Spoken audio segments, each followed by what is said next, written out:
Hey guys, Captain Rick Murphy here, and thank you for tuning in to the Captain Rick Murphy YouTube channel. Remember, there's a subscribe button down there at the bottom of the screen. Make sure you click on it, and more importantly, make sure you tell all your friends. We'll be really grateful if you'll do that. So I just returned from a trip in Guatemala, and I had 20 people down there, was kind of teaching and coaching about trolling. And it came to my attention that we do a lot of trolling off of both coasts here in Florida and all through the Gulf of Mexico, Georgia, right on up into the Carolinas. And the one thing that I recognize that we all do wrong is how we grab the rod out of the rod holder, whether it's in the gunnel, whether it's in a rod holder right behind the console, wherever it may be. It's really important that it all starts first. And the reason why is it's a series of steps that will make you very efficient. And more importantly, you won't be fumbling all over the levers and the handles and grabbing the reel and grabbing the rod. And the mistakes that I saw, let's go over a few of them. People would run up, a fish would have knocked the line out of the clip. And they would run up and they would grab the rod like this. They would grab the rod like this. And so my question is, I have the clicker on because I don't want the reel to backlash, but most of the time when you're fishing out of a outrigger or you're fishing off of a kite, you don't have a clip on. You don't have the clicker on. You're fishing out of a clip. So you're in total free spool and then you would backlash. So there's where our first mistake is, that we're grabbing the rod instead of grabbing the reel. So I'm going to teach you a little trick. Here's my trick, guys.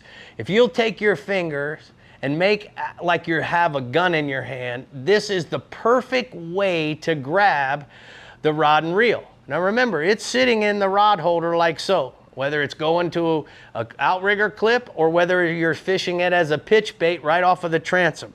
We're gonna go in with our gun, so to speak, and we're gonna grab just like this. Now look what happens here, guys. My finger is grabbing, hold on one second, fish. My finger is grabbing here, so that locks the rod into my hand. These fingers are grabbing the rod butt itself, but more importantly, look, my thumb is actually now keeping the reel from backlashing as we're dropping back. So watch, I'm gonna take the clicker off so that we go in total free spool. Go ahead, here's my fish. Now remember, the thumb is the brake, guys. So if I see I start to get a little bit of a backlash, I'm just gonna add a little bit of thumb. If I start to get too much thumb, then I can take my finger off. So it's just like a brake pedal in the car. All right, so with that being said, that's the drop back process.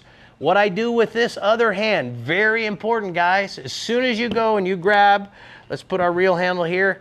We're gonna go up, we're gonna use our pistol grip, we're gonna grab. I turn the reel sideways. The reason why I like turning the reel sideways, this helps eliminate backlash because the weight of the line that's on the spool, as well as the spool, is now going to, just by gravity, gonna put more pressure on this side, and that helps me not get backlashes.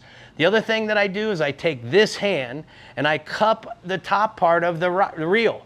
And the reason why is because now that keeps the reel, when I go to put it in gear, it keeps the fish from yanking it out of my hand because my hand is partially open here.